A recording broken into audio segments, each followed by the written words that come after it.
સુરતના લક્ષાણા વિસ્તારમાં વિપુલનગરમાં યુવકનું કપાયેલું માથું મળી આવતા સમગ્ર વિસ્તારમાં ખળભળાટ મચી ગયો છે। આ ઘટનાની જાણ થતાં જ લક્ષાણા પોલીસ અને ક્રાઇમ બ્રાન્ચની ટીમ તાત્કાલિક ઘટનાસ્થળે પહોંચી હતી।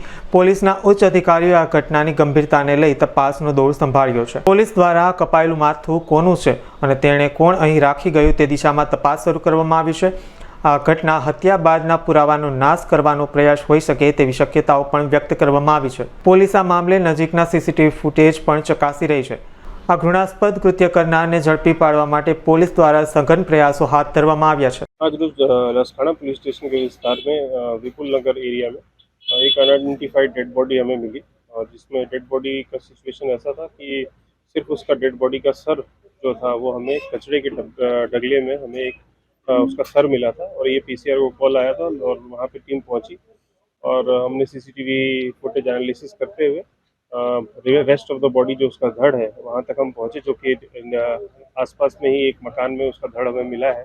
अभी प्राथमिक जानकारी में इसकी पहचान नहीं हो पाई है कि ये आदमी कौन है और इसमें क्राइम की टीम और हमारी टीम जोन 1 की टीम सारी लगी हुई है।